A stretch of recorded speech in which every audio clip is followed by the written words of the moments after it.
नमस्कार मित्रांनो. तर आता आपण बघणार आहोत ऑपरेशन्स ऑन सेट्स. तर ऑपरेशन ऑन सेट्समधील आपण दुसरा टॉपिक बघणार आहोत, डिसजॉईंट सेट्स. तर डिसजॉईंट सेट्स काय असतात? Suppose A and B are two sets where not a single element is common in both set. These are completely different from each other and are called disjoint set. म्हणजे असे दोन set असतील आपल्याकडे, set ए आणि बी. ह्या दोन्ही सेटमधील जर एकही एलिमेंट कॉमन नसेल आणि हे दोन्ही सेट एकमेकांना डिफरंट असतील तर आपण काय म्हणणार की हे सेट काय आहेत? डिसजॉईंट सेट्स आहेत. आणि यांना वेन डायग्राममध्ये रिप्रेझेंट करताना सुद्धा आपण दोन वेगवेगळ्या फिगरचा यूज करतो. सेट ए साठी मी इथे पर्पल सर्कलचा यूज केला आहे, त्यानंतर सेट बी साठी मी इथे ग्रीन सर्कलचा यूज केला आहे. त्यानंतर बघूया, लेट्स सी सम एक्झाम्पल. तर एक्झाम्पलवरून आपल्याला क्लिअर होईल की डिसजॉईंट सेट्स कशाला म्हणायचं.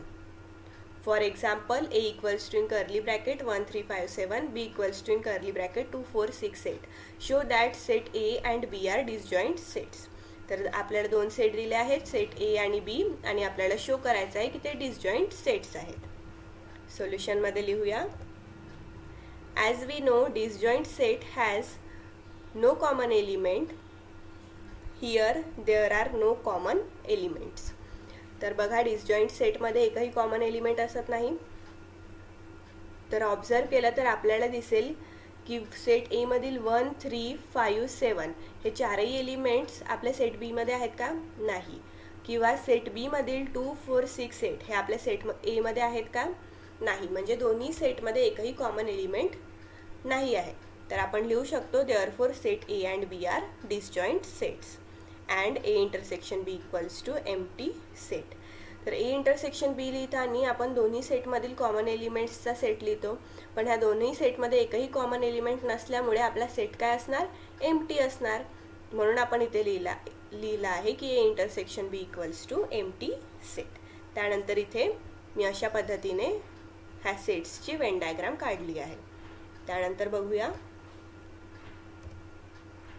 क्वेश्चन आहे, observe the set A B C given by Venn diagrams and write which of these are disjoint sets. तर बघा, आपल्याला तीन सेट दिले आहेत, ए बी सी वेन डायग्राममध्ये दिले आहेत, आणि आपल्याला फाइंड आउट करायचं आहे की यांच्यापैकी कोणते सेट डिसजॉईंट सेट्स आहेत. तर observation, as we know there are no common elements in disjoint sets. According to the Venn diagram, we get following relations. तर बघा, आपल्याला माहित आहे की डिसजॉईंट सेट्समध्ये एकही कॉमन एलिमेंट असत नाही.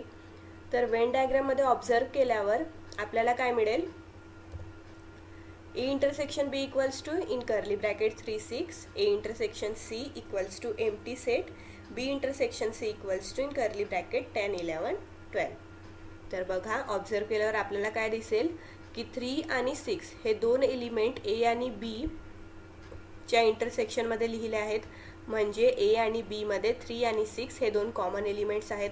तर आपण लिहू शकतो A intersection B equals to in curly bracket 3 6. त्यानंतर बघा, सेट ए आणि सी हे दोन्ही सेट एकमेकांना इंटरसेक्ट नाही करत आहेत. दोन्ही सेट सेपरेट दिले आहेत. म्हणजे दोन्ही सेटमध्ये एकही कॉमन एलिमेंट येणार का? नाही. म्हणजे आपला सेट काय झाला? एम्प्टी झाला. म्हणून आपण लिहिताना काय लिहिलं? A intersection C equals to empty set. त्यानंतर आपल्याला सेट बी आणि सी मध्ये बघा, सेट सी हा सेट बीच्या आतल्या बाजूने दिला आहे. म्हणजे सेट सी हा सेट बीचा काय आहे? सबसेट आहे. म्हणजेच सेट सी मध्ये येणारे सर्व एलिमेंट्स हे सेट बी मध्ये सुद्धा प्रेझेंट असणार. म्हणजेच 10 12 आणि 11 हे तीन एलिमेंट्स सेट बी आणि सी मध्ये काय झाले? कॉमन झाले. म्हणून आपण काय लिहिलं? B intersection C equals to in curly bracket 10 11 and 12. तर बघा, ह्या तिन्ही सेटमध्ये फक्त ए इंटरसेक्शन सी हा एकटाच असा सेट आहे ज्या सेटमध्ये एकही एलिमेंट येत नाही. म्हणजे हा काय झाला? म्हणजे ए सेट ए आणि सी हे काय झाले? डिसजॉईंट सेट्स झाले. तर याला आपण कसं लिहिणार? Therefore set A and C are disjoint set. त्यानंतर बघूया, क्वेश्चन आहे, let the set of English alphabets be the universal set. तर बघा इथे आपण युनिव्हर्सल सेट घेतला आहे इंग्लिश अल्फाबेट्सचा आणि इथे वेन डायग्राममध्ये रिप्रेझेंट केला आहे मी त्याला रेक्टँगलनी आणि त्यामध्ये सर्व अल्फाबेट्स लिहिले आहेत. त्यानंतर बघूया the letters of the word laugh is one set. तर बघा लाफ ह्या वर्ड्सच्या लेटरपासून एक सेट बनवला आहे. त्या सेटला मी इथे वेन डायग्राममध्ये रिप्रेझेंट केला आहे अशा पद्धतीने LAUGH. त्यानंतर and the letters of the word cry is another set.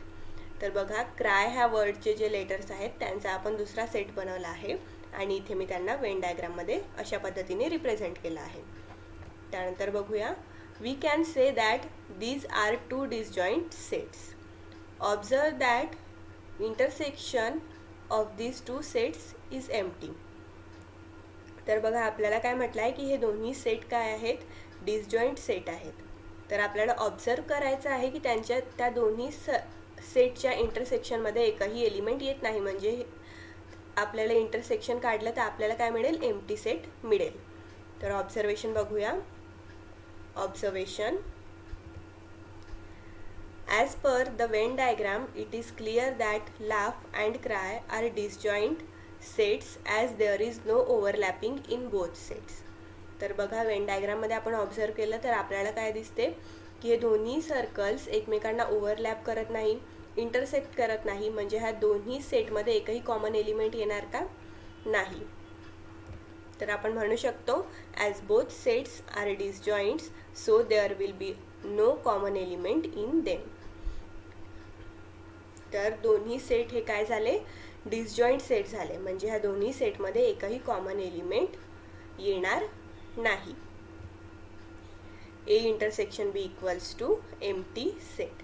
तर बघा ह्या दोन्ही सेटचा जर आपण इंटरसेक्शन काढला तर इंटरसेक्शनमध्ये आपण कॉमन एलिमेंट्स लिहितो, पण ह्या दोन्ही सेटमध्ये एकही कॉमन एलिमेंट आहे का, नाही. म्हणजे आपल्या सेटमध्ये एकही एलिमेंट येणार का, नाही.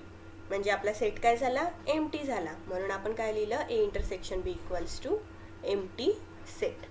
थँक्यू.